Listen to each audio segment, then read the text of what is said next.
सदर जमहूरियत द्रौपदी मुर्मू तमिलनाडु के दौरे पर आज वेलिंगटन में डिफेंस सर्विसेज स्टाफ कॉलेज का करेंगी दौरा। नेज 78वें स्टाफ कोर्स के मेंबरान से भी करेंगी खिताब।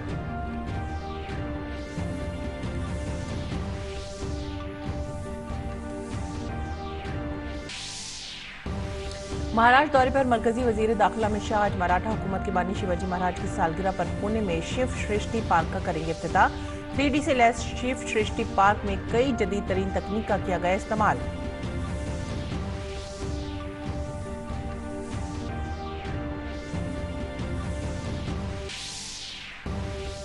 मेघालय और नागालैंड में असेंबली इंतखाबात के पेश नजर इंतखाबी सरगर्मियां तेज। सभी सियासी पार्टियों के स्टार कैंपेनर कर रहे हैं अवामी रैलियां। दोनों रियासतों में 27 फरवरी को होगी पोलिंग।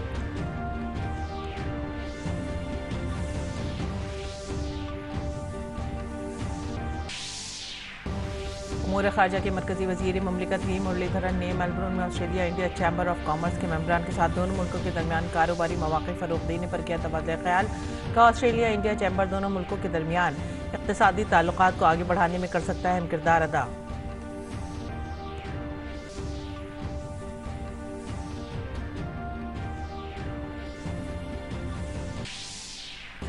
अमरीकी वज़ीर ख़ारजा एंटोनी ब्लिंकन ने म्यूनिख में आलमी दिफाई इजलास के अलावा चीन के आला सिफारतकार वाकी से की मुलाकात।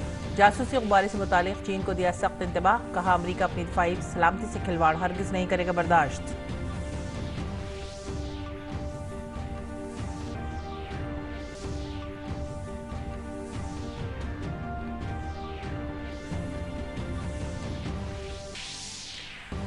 भारत और ऑस्ट्रेलिया के दरमियान नई दिल्ली में जारी दूसरे टेस्ट मैच का आज तीसरा दिन। दूसरे दिन का खेल खत्म होने तक ऑस्ट्रेलिया ने दूसरी इनिंग्स में 1 विकेट के नुकसान पर बनाए 61 रन। पहली इनिंग्स में भारतीय टीम ने बनाए थे 262 रन।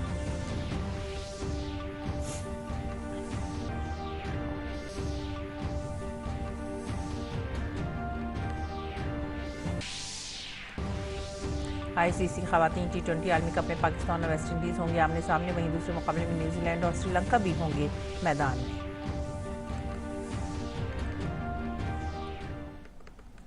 आदाब नाजरीन, उर्दू खबरों में आप सभी का खैर मकदम है। मैं हूं सादिया अलीम। नजर डालते इस वक्त की खास खबरों पर। सदर जमहूरियत द्रौपदी मुर्मू तमिलनाडु के दौरे पर आज वेलिंगटन में डिफेंस सर्विसेज स्टाफ कॉलेज का दौरा करेंगी। सदर जमहूरिया 78वें स्टाफ कोर्स के अराकीन को भी खिताब करेंगी। इससे कबल कल सदर जमहूरिया द्रौपदी मुर्मू कोयम्बटूर में वाक़े ऐश योगा मरकज़ में शिवरात्रि तक़रीबात में शामिल हुई। उन्होंने तारीख़ी मीनाक्षी मंदिर में पूजा अर्चना भी की।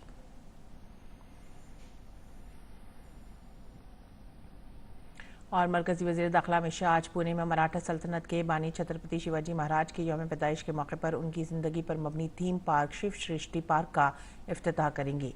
उसके बाद पार्क को आवाम के लिए खोल दिया जाएगा। ये पार्क मराठा सल्तनत से जुड़े किलों की अहमियत को उजागर करने के लिए 3D टेक्नोलॉजी का इस्तेमाल करेगा और छत्रपति शिवाजी महाराज के आगरा से बचकर निकलने के साथ ही उनकी जिंदगी के मुख्तलिफ मनाजिर को पेश किया जाएगा।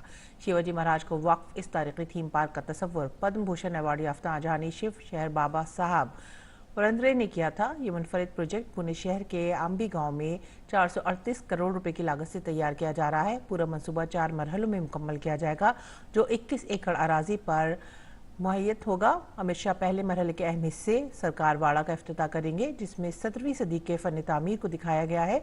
सरकारवाड़ा में नुमाइशी गैलरियाँ होंगी जिनमें दुर्ग विभू भी शामिल हैं, जिसमें मुख्तलिफ किलों जैसी देवगिरी, पुरंदर, विशालगढ़, पन्हलगढ़, राजगढ़, प्रतापगढ़, सिंधुदुर्ग और संगढ़ की कहानियाँ ऑडियो विजुअल मीडियम के जरिए से सुनाई जाएंगी। काबिल जिक्र है कि मरकजी वज़ीर दाखिला अमित शाह ने नागपुर और पुणे में कई प्रोग्रामों में कल हिस्सा लिया था। और मेघालय का रुख करते मेघालय असेंबली इंतखाबात के पेश नज़र मुहिम तेज़ हो गई है। तमाम सियासी जमातों के स्टार कैंपेनर्स और सीनियर रहनुमा जलसों और रैलियों के इनेकाद में पूरे दमखम के साथ मसरूफ़ हैं।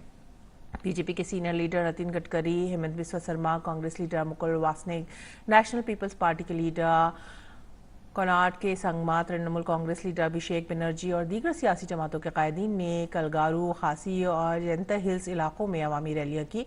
रियासत में 60 रुकनी असेंबली के लिए 27 फरवरी को वोट डाले जाएंगे। मेघालय में 60 असेंबली सीटों के लिए होने वाले इंतखाबात में 13 सियासी पार्टियां हिस्सा ले रही हैं। इनमें कौमी सतह की 4 जमातें शामिल हैं। मैदान में सबसे ज्यादा उम्मीदवार Bharatiya Janata Party, Congress, National People's Party और तृणमूल कांग्रेस के हैं। इन इंतखाबात में 36 खवातीन समेत कुल 375 उम्मीदवार अपनी किस्मत आजमा रहे हैं। काबिल जिक्र है कि नागालैंड कानून साज असेंबली की 60 नशिस्तों के लिए 12 सियासी जमातों से 4 खवातीन समेत 183 उम्मीदवार इंतखाबी मैदान में हैं। दोनों रियासतों में 27 फरवरी को पोलिंग होगी।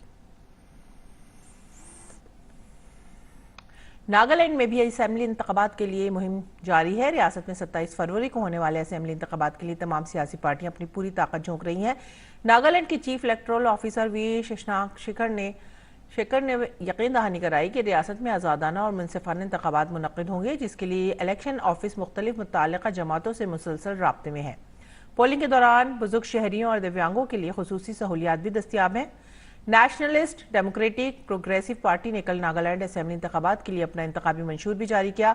इस मौके पर पार्टी के सीनियर रहनुमा और वजीर आला नेफ्यूरियो और पार्टी के सदर चांग वांग कन्याक ने मंशूर जारी किया। दिल्ली में केजरीवाल हुकूमत की शराब पॉलिसी मुतालिक एक मरतबा दिल्ली के नायब वजीर आला मनीष सिसोदिया को सीबीआई ने पूछताछ के लिए बुलाया है। दिल्ली के नायब वजीर आला मनीष सिसोदिया से सीबीआई आज फिर से पूछताछ करेगी। काबिल जिक्र है कि पिछले हफ्ते ही सीबीआई और ईडी ने बड़ी कार्रवाई करते हुए शराब पॉलिसी में शामिल कई मुलजमीन की जायदादें जब्त की थीं।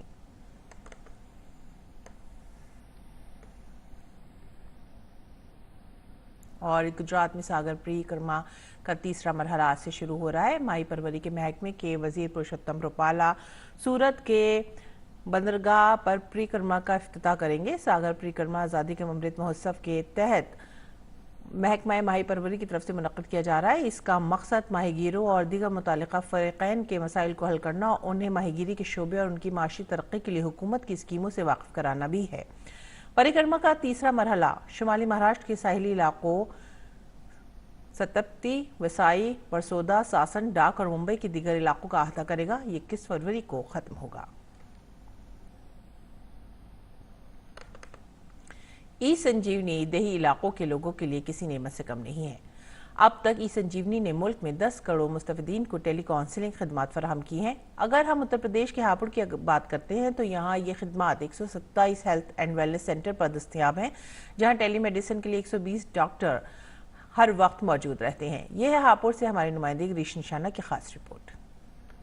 खेतों में काम करने वाले किसानों को स्वास्थ्य सुविधाएं पहुंचे, इसके लिए सरकार निरंतर प्रयासरत है। उसके नजदीक आप यहाँ देख सकते हैं, खेतों के ही नजदीक यहाँ पर स्वास्थ्य उपकेंद्र वजीरपुर में बनाया गया है, जहाँ पर इस हेल्थ और वेलनेस सेंटर के अंदर लोगों का इलाज किया जा रहा है। ये है उत्तर प्रदेश में हापुड़ के वजीरपुर गांव का हेल्थ एंड वेलनेस सेंटर, जो मकामी बाशिंदों को सेहत खिदमात मुहैया कराने के साथ साथ अब ई संजीवनी के जरिए से टेली कंसल्टेशन भी मुहैया करा रहा है। ई संजीवनी ने 10 करोड़ मुस्तफिदीन को टेली कंसल्टेशन खिदमात मुहैया करके एक तारीखी हुसूलियाबी दर्ज की है। हम लोगों को घर बैठे उन्हें टेली कंसल्टेशन के माध्यम से चिकित्सा सुविधा उपलब्ध कराएं। क्योंकि ये युग जो चल रहा है डिजिटल क्रांति का है, तो इसमें हेल्थ भी हमारी पीछे नहीं है। तो हेल्थ में भी डिजिटल क्रांति, आयुष्मान भारत डिजिटल मिशन या ई संजीवनी के माध्यम से हम लोग इसका पूरा प्रयोग कर रहे हैं। अकेले अगर हापुड़ की ही बात की जाए तो यहाँ तकरीबन 127 हेल्थ एंड वेलनेस सेंटर काम कर रहे हैं, जिसमें टेली मेडिसिन के लिए 120 डॉक्टर मौजूद रहते हैं। इतना ही नहीं, इन मराकज पर 58 इक़साम की दवाइयाँ और 14 तरह की जांच भी मुफ्त मुहैया कराई जा रही है। हेल्थ एंड वेलनेस सेंटर का जो मुख्य कंसेप्ट है वो ये कि ग्रामीण जो जिन्हें शहर में जाने में दिक्कत होती थी, उनको अपने डोर स्टेप पर ही ये सुविधाएं मिलने लगी। हेल्थ एंड वेलनेस सेंटर में हम आज के समय में लगभग 58 प्रकार की मेडिसिन प्रेस्क्राइब कर रहे हैं। यहाँ पर जो CHO तैनात हैं वो दे रहे हैं, और साथ ही साथ 14 प्रकार की जांचें जो बेसिक जांचें हैं वो यहाँ पर हो जाती हैं। इन तमाम मराकज पर बीमारियों के लिए मरीजों को टेली कंसल्टेशन के जरिए से सीधा डॉक्टर से जुड़ने का मौका मिल जाता है। जब से टेली कंसल्टेशन हुई है तो मरीजों को डिस्ट्रिक्ट में नहीं जाना पड़ता, तो जो भी बीमारी है हम सीधे डॉक्टर साहब से टेली कंसल्टेशन कराते हैं और फेस टू फेस हम पेशेंट की बात कराते हैं। जो भी पेशेंट को दिक्कत होती है वो अपने डॉक्टर साहब को बता देते हैं। डॉक्टर साहब बताने के बाद उनका डायग्नोस बना के अब टेली कंसल्टेशन के थ्रू हमें उनका प्रिस्क्रिप्शन वो सेंड कर देते हैं, और प्रिस्क्रिप्शन सेंड करने के बाद जो उनमें मेडिसिन डॉक्टर साहब ऑर्डर करते हैं हम उनको उसमें से देख के उनको दे देते हैं।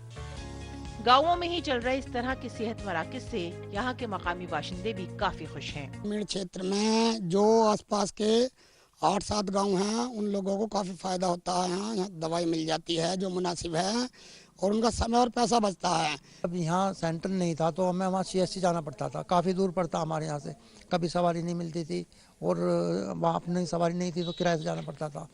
यहाँ से पहले पक्के बाग पे फिर वहाँ जाते थे। तो अब यहाँ खुलने से बहुत राहत है जी, घर से आते हैं सीधे दवाई लेकर चले जाते हैं। नहीं था सेंटर तो हमें काफ़ी दूर जाना पड़ता था, अब हमारे गाँव में ही है तो हमें अच्छा लगा। मुल्क डिजिटल हेल्थ इकोसिस्टम में लगातार मजबूत हो रहा है। ई-संजीवनी भारत की national telemedicine service primary health care के शोबे में दुनिया की सबसे बड़ी टेलीमेडिसिन खिदमत है। ई-संजीवनी खास तौर से देही इलाकों में लोगों के लिए एक सौगात साबित हुई है, जहां तक सेहत सहूलियात को पहुंचाना काफी मुश्किल था। ग्रीश निशाना, DD न्यूज, हापुड़। हापुड़ के हेल्थ एंड वेलनेस सेंटर में लोगों के BP, शुगर, दीगर कई संगीन बीमारियों का न सिर्फ मुफ्त चेकअप किया जा रहा है बल्कि उन्हें ज़रूरत के मुताबिक दवाइयाँ और सलाह भी दी जा रही है। इसके अलावा ई-संजीवनी ऐप के जरिए हापुड़ के इन सेहत मराकज़ पर टेली मेडिसिन की सहूलियात भी हम वक्त दस्तियाब हैं। ये मराकज़ कैसे हैं, हमारे नुमाइंदे ग्रीश निशान ने जायजा लिया। हम इस समय मौजूद हैं हापुड़ के दस्तोई गांव में। यहाँ भी एक हेल्थ और वेलनेस सेंटर चलाया जा रहा है। आप यहाँ देख सकते हैं किस तरह से इसको बनाया गया है। हेल्थ एंड वेलनेस सेंटर स्वास्थ्य उपकेंद्र दस्तोई जनपद हापुड़ में ये है। यहाँ पर एक बबीता जी हैं, ग्रामीण हैं दस्तोई की। बबीता जी बताइए किस तरह का ये आपका सेंटर है? यहाँ पे गर्भवती महिलाओं की जांच की जाती है और BP, शुगर और 30 साल से ऊपर वालों की स्क्रीनिंग की जाती है और खून की कमी वगैरह की सब चीज़ों का पता चल पाता है। टेली मेडिसिन की बात की जा रही है, टेली कंसल्टिंग की जा रही है, उसमें किस तरह से डॉक्टरों से मिल पाते हैं? डॉक्टरों से मिल पाते हैं, जैसे ही यहाँ पे रोगी आते हैं डायरेक्ट लैपटॉप से डॉक्टर से उनका बात परिचय करवाते हैं और वो उनकी बीमारी पूछ के डॉक्टर जो है ना लैपटॉप पे उनको सारी दवाइयाँ, सारी उनकी दिक्कत के बारे में करके सारी दवाइयाँ उसमें निकल आती है। अब हर गांव में होगी डॉक्टर द्वारा परामर्श की सुविधा और टेलीमेडिसिन के द्वारा ये कदम उठाया जा रहा है। ई-संजीवनी के माध्यम से सरकार के निर्देशन में जो हेल्थ वेलनेस सेंटर बनाए गए हैं, इनका जो मेन मकसद है, उद्देश्य ये है कि हम लोगों को घर बैठे उन्हें टेली कंसल्टेशन के माध्यम से चिकित्सा सुविधा उपलब्ध कराएं। क्योंकि ये युग जो चल रहा है डिजिटल क्रांति का है, तो इसमें हेल्थ भी हमारी पीछे नहीं है। तो हेल्थ में भी डिजिटल क्रांति, आयुष्मान भारत डिजिटल मिशन या ई-संजीवनी के माध्यम से हम लोग इसका पूरा प्रयोग कर रहे हैं। किस तरह से की जाती है ई-संजीवनी द्वारा कंसल्टिंग? जैसे पेशेंट आते हैं हमारे पास, तो जो भी उनको प्रॉब्लम रहती है उसको लेके हम ई-संजीवनी के थ्रू हम जो डॉक्टर्स अवेलेबल रहते हैं 120 डॉक्टर्स हैं, PSC पे भी, CSC पे भी, डिस्ट्रिक्ट हॉस्पिटल पे भी, तो हम ई-संजीवनी के थ्रू उनकी जो प्रॉब्लम होती है उनकी वीडियो कॉल पे बात उठाई। जैसे अभी वो माता जी गई थी, उनकी मैंने वीडियो कॉल करवाई थी डॉक्टर राहुल से। अभी ये बाबा जी मैं इनकी भी करवाऊँगा, तो उनके थ्रू हम इनके ट्रीटमेंट का समाधान करते हैं। कुछ ग्रामीण भी हमारे साथ हैं, बात करते हैं। बाबा आप बताइए कितना फायदा हो गया है इस तरह के सेंटर खुलने से? सर यहाँ तो बहुत फायदा है जी, क्योंकि पैसे की बचत होगी, भाड़े से जाते थे। दूसरी बात समय की बचत हो गई और तुरंत जो है 10-15-20 मिनट में अपने अस्पताल में आके घर से निकल गए। तो ग्रामीण भी काफ़ी उत्साहित हैं। उत्साहित इसलिए हैं क्योंकि उनकी जो बीमारियां हैं और जो उनका इलाज है उनके गांव में ही हो पा रहा है और उनको दवाइयां भी आसानी से मिल पा रही हैं। इसके अलावा अगर कुछ बड़ा इलाज कराना होता है तो यहाँ मौजूद इस केंद्र के ऊपर सीधा ऑनलाइन माध्यम से डॉक्टरों को जोड़ा जाता है जो इन ग्रामीणों की समस्याओं का निदान करते हैं, इनकी बीमारियों का इलाज करते हैं। तो कहीं ना कहीं टेलीमेडिसिन तकनीक द्वारा अब गांव में रहकर ही ग्रामीणों को डॉक्टरों के परामर्श मिल पा रहे हैं। कैमरामैन अजय कुमार और सुनील राणा के साथ गिरीश निशाना, DD न्यूज, हापुड़, उत्तर प्रदेश। और आगे बढ़ेंगे अगली खबर की तरफ। उमूर खारजा के मरकजी वजीर ममलिकत वी मुरलीधरन ऑस्ट्रेलिया के दौरे पर हैं। वी मुरलीधरन ने कल मेलबर्न में Australia India chamber of commerce के अरकान के साथ दोनों ममालिक के दरमियान कारोबारी मौक़े को फ़रोग़ देने पर तबादला ख्याल किया। उन्होंने कहा कि ऑस्ट्रेलिया भारत चैम्बर दोनों ममालिक के दरमियान बाहमी इक़्तिसादी ताल्लुक़ात को आगे बढ़ाने में अहम किरदार अदा कर सकता है। और इसके साथ ही वी मुरलीधरन ने मेलबर्न में भारतीय कम्युनिटी के लोगों के साथ बातचीत पर खुशी का इजहार किया। भारतीय बिरादरी के लिए बेपनाह ताउन की तारीफ करते हुए उन्होंने कहा कि उनका ताउन ऑस्ट्रेलिया के साथ हमारे कसीर जहती ताल्लुकात को मजीद मजबूत करता है। काबिल जिक्र है कि ऑस्ट्रेलिया के दौरे के बाद उमूर खारजा के मरकजी वजीर मुमलिकत सिंगापुर भी जाएंगे। वी मुरलीधरन फिजी में मुनक़दा 12वें आलमी हिंदी कॉन्फ्रेंस में शिरकत के बाद ऑस्ट्रेलिया और सिंगापुर का दौरा कर रही हैं। हरियाणा के फरीदाबाद जिले में 3 फरवरी को शुरू होने वाले 36वें बैनुल-अक़वामी सूरजकुंड क्राफ्ट्स मेले का आज आखिरी दिन है। सूरजकुंड मेले को लेकर हरियाणा के अलावा दिल्ली एनसीआर के लोगों में जबरदस्त जोश खरोश था। इस मौके पर मुख्तलिफ शहरों से आए हुए लोगों ने बड़ी खरीदारी करी। भारत का शुमाल मशरक़ी खित्ता 36वें सूरजकुंड बैनुल-अक़वामी दस्तकारी मेला 2023 के लिए थीम स्टेट है, जो इस इलाके से मुख्तलिफ आर्ट की शक्लों और दस्तकारी के जरिए अपनी मुनफरिद सकाफत और भरपूर विरसे की नुमाइश करता है। इस मेले का मकसद दस्तकारी, हैंडलूम और हिंदुस्तानी आर्ट को फरोग़ देना है। काबिल जिक्र बात यह है कि सूरजकुंड इंटरनेशनल क्राफ्ट्स मेला दुनिया का सबसे बड़ा दस्तकारी मेला है और ये अपनी नौयत का एक मुनफरिद तजर्बा भी है। तनव्वुअ में इत्तेहाद की झलक पेश करते हुए ये मेला मुल्क और बैरून मुल्क से आए हुए बहुत सारे सयाहों को अपनी तरफ मुतवज्जह करता है। ये मेला न सिर्फ मुल्क में बल्कि गैर मुल्की लोगों में भी बेहद मकबूल है, जिसे देखने के लिए मुख्तलिफ ममालिक से लोग यहाँ पर आते हैं। और अब नजर डालेंगे बैनुल अक़वामी खबरों पर। अमरीकी वज़ीर ख़ारजा एंटनी ब्लिंकन ने म्यूनिख में एक आलमी सिक्योरिटी कॉन्फ्रेंस के अलावा चीन के आला सिफारतकार वांग ही से मुलाकात की है और मुतनब्बा किया कि वो अमरीकी फ़िज़ाई हुदूद में जासूस गुब्बारे भेजने के अपने गैर जिम्मेदाराना फेल को ना दोहराएं। महकमा ख़ारजा के तर्जुमान नेट प्राइस ने कहा कि सेक्रेटरी ने वाज़ेह अल्फाज में चीन से कहा है कि अमरीका अपनी सलामती से खिलवाड़ हरगिज़ बर्दाश्त नहीं करेगा, खुद मुख्तारी और सलामती से खेलने को बर्दाश्त नहीं करेगा। ब्लिंकन ने ट्विटर पर कहा कि अभी भी चीन के आला सफारतकार वांग यी से मुलाकात हुई है। मैंने चीनी जासूसी गुब्बारे की दरअंदाजी की मजम्मत की और जोर दिया कि ऐसा दोबारा कभी नहीं होना चाहिए। मैंने चीन से रूस को मादी इमदाद फराहम करने की मुखालफत करने के खिलाफ भी इंतबाह दिया। और तुर्की और शाम में ज़िलज़ल से हलाकतों की तादाद में रोज़ बरोज़ इजाफा हो रहा है। ताज़ा तरीन इत्तलात के मुताबिक दोनों ममालिकों में हलाकतों की तादाद 46,000 से भी ज़्यादा हो गई है। ज़लज़ले से तुर्की में 40,600 से ज़ायद अफराद हलाक हुए हैं, जबकि पड़ोसी मुल्क शाम में 5,800 से ज़ायद अफराद हलाक हुए हैं। इस आफत ने 2,64,000 से ज़ायद अपार्टमेंट्स को तबाह कर दिया, जिसमें हज़ारों लोग बेघर हो गए हैं और हज़ारों अब भी लापता हैं। शाम में दमिश्क के रवाई इलाके कफरसोसा के मकाम पर आज सुबह एक इमारत पर इसराइली रॉकेट हमले में कम से कम 15 अफराद की मौत हो गई। शामी फौज के मुताबिक फिजाई हमलों में दारुल हुकूमत के वस्त में अमियादी चौक के करीब गुंजानाबाद इलाके में कई इमारतों को नुकसान पहुंचा है। यानी शाहिदीन के मुताबिक हमला ईरानी तंसीबात के करीब एक बड़ी सिक्योरिटी कंपाउंड के करीब किया गया। एक पुलिस अफसर ने बताया कि मुतादिद अफराद हलाक और जख्मी हुए हैं। तकरीबन एक दहाई से इसराइल शाम में मुश्तबा ईरानी स्पॉन्सर हथियारों की मुंतकली और एहलकारों की तैनाती के खिलाफ फिजाई हमले कर रहा है। इसराइली हुकाम ने शाज़ो नाज़िर ही ऐसे हमलों की जिम्मेदारी कबूल की है। मगरबी इंटेलिजेंस ज़राए का कहना है कि ईरान ने हालिया बरसों में शाम में अपनी फौजी मौजूदगी को बढ़ाया और रियासत के ज़ेर कंट्रोल बेशतर इलाके इसके कंट्रोल में है। यूरोपीय कमीशन की सरबराह उर्सुला वॉन डर लेyen एक बार फिर से जंग ज़दा यूक्रेन की हिमायत में सामने आई हैं। उर्सुला ने जोर देते हुए कहा है कि यूरोपीय यूनियन यूक्रेन की हिमायत के लिए कुछ भी करेगा। कीव की तरफ से इंतबाह के बाद कि यूक्रेन की फौज को फौरी तौर पर मजीद रसद की जरूरत है, यूरोपीय कमीशन ने अपने रुकन ममालिक पर जोर दिया कि वो यूक्रेन की मदद के लिए गोला बारूद खरीदने के लिए फौरी तौर पर काम करें।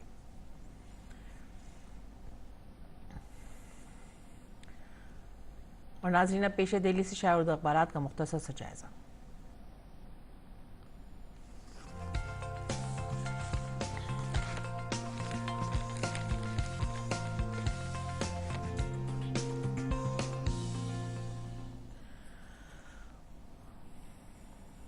उर्दू अखबारात के जायजे में जो पहली खबर हम ले रहे हैं वो है रोज़नामा इनकलाब से, और ये दिल्ली में मेयर के इंतखाब से मुताल्लिक़ है। मेयर का इंतखाब 22 फरवरी को कराने की मंजूरी, चौथी बार बुलाई जाएगी मीटिंग। पहले मेयर का इंतखाब होगा, बाद में डिप्टी मेयर और स्टैंडिंग कमेटी के अरकान का इंतखाब किया जाएगा।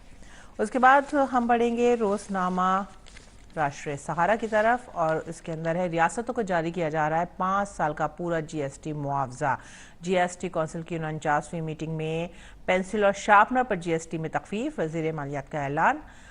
और इसके बाद जो अगली खबर है वो ले रहे हैं रोज़नामा सहारा से, और ये है हिंद ऑस्ट्रेलिया आलमी मंजरनामे में अहम शराकतदार।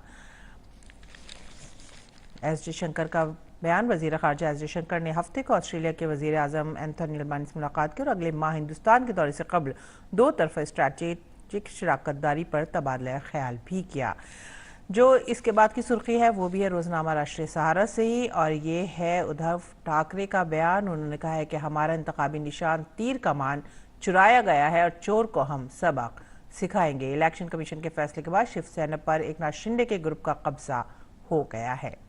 अगली खबर भी रोजनामा राष्ट्रीय सहारा से, और यह है सीबीआई ने मनीष सिसोदिया को एक बार फिर से तलब किया है। ये शराब घोटाले से मुतालिक फिर से पूछताछ उनसे की जा रही है। अखबार मशरक़ की खबर लेंगे। ट्विटर अकाउंट की सिक्योरिटी के लिए अब लिया जाएगा पैसा। एलन मस्क के इस नए कदम से ट्विटर सार्फिन हो गए हैं नाराज। तो नाजरीन, ये थी आज की खबरें उर्दू अखबार से, और अब खेल के मैदान का रुख करेंगे। भारत और ऑस्ट्रेलिया के दरमियान टेस्ट सीरीज का दूसरा मैच खेला जा रहा है। दूसरे दिन का खेल खत्म होने तक ऑस्ट्रेलिया ने दूसरी इनिंग में 1 विकेट के नुकसान पर 61 रन बना लिए थे। इससे कबल भारतीय टीम की पहली इनिंग का आगाज खराब रहा। केएल राहुल, रोहित शर्मा, चेतेश्वर पुजारा और श्रेयस अय्यर जल्द ही आउट हो गए। रोहित 32 रन, राहुल 17, पुजारा 0, अय्यर 4 रन बनाने के बाद आउट हुए। विराट कोहली 84 गेंदों में 44 रन बनाने के बाद आउट हुए। उसके बाद अक्षर पटेल और रविचंद्रन ने 8वें विकेट के लिए 114 रन की शराकतदारी करके भारतीय टीम को थोड़ी राहत दी। अक्षर ने लगातार दूसरी इनिंग में शानदार निस्फ सेंचुरी बनाई। वो 115 गेंदों में 74 रन बनाने के बाद आउट हुए। इसी दौरान अश्विन 37 रन बनाकर पवेलियन वापस लौटे। ऑस्ट्रेलियाई बॉलर नेथन लायन ने 5 विकेट हासिल किए। आईसीसी खवातीन टी20 वर्ल्ड कप में आज पाकिस्तान और वेस्ट इंडीज आमने सामने होंगे। दूसरे मैच में न्यूजीलैंड और श्रीलंका आमने सामने होंगे। कल इंग्लैंड ने भारत को 11 रन से शिकस्त दी। भारतीय कप्तान हरमनप्रीत कौर ने टॉस जीतकर पहले गेंदबाजी करने का फैसला किया। इंग्लैंड ने 20 ओवर में 7 विकेटों के नुकसान पर 151 रन बनाए। जवाब में टीम इंडिया 20 ओवर में 5 विकेट पर 140 रन ही बना सकी। काबिल जिक्र है कि इस टूर्नामेंट में टीम इंडिया की ये पहली शिकस्त है। भारत की जानिब से सलामी बल्लेबाज स्मृति मंधाना ने 52 रन बनाए। हालांकि उनके बनाए हुए रन टीम के लिए काम नहीं कर सके। और आइए अब जानते हैं आखिर में मौसम का हाल।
और नाजरीन, आखिर में हम सुर्खियों पर एक बार फिर से नजर डालते हैं। सदर जमहूरिया द्रौपदी मुर्मू तमिलनाडु के दौरे पर आज वेलिंगटन में डिफेंस सर्विसेज स्टाफ कॉलेज का करेंगे दौरा। नीज 78वें स्टाफ कोर्स के मेंबरान से भी करेंगे खिताब।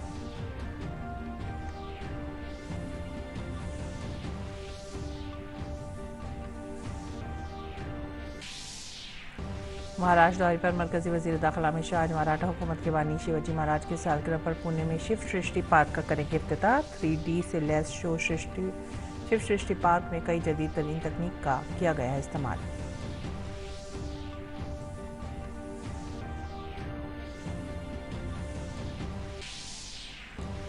मेघालय और नागालैंड में असेंबली इंतखाबात के पेश नजर इंतखाबी सरगर्मियां तेज। सभी सियासी पार्टियों के स्टार कैंपेनर कर रहे हैं अवामी रैलियां। दोनों रियासतों में 27 फरवरी को होगी पोलिंग।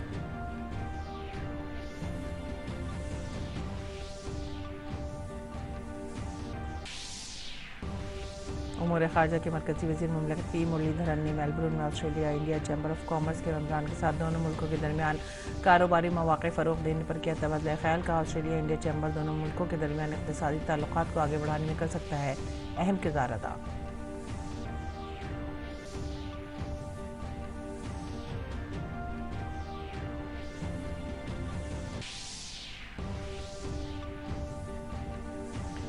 अमरीकी वज़ीर ख़ारजा एंटनी ब्लिंकन ने म्यूनिख में आलमी दिफाई इजलास के अलावा चीन के आला सिफारतकार वांग यी से मुलाकात की। जासूसी गुब्बारे से मुतालिक चीन को दिया सख्त इंतबाह। कहा अमरीका अपनी दिफाई सलामती से खिलवाड़ हरगिज़ नहीं करेगा बर्दाश्त।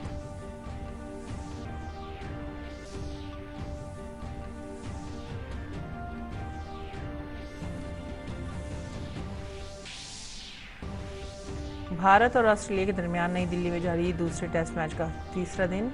दूसरे दिन का खेल खत्म होने तक ऑस्ट्रेलिया ने दूसरी इनिंग में 1 विकेट के नुकसान पर बनाए 61 रन। पहली इनिंग्स में भारतीय टीम ने बनाए थे 262 रन।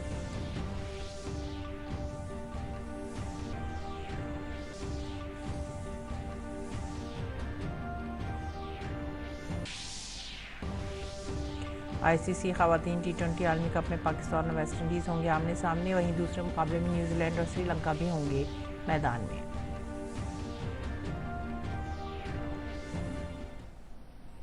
इसी के साथ ही आप हमारी पूरी टीम को दीजिए इजाज़त।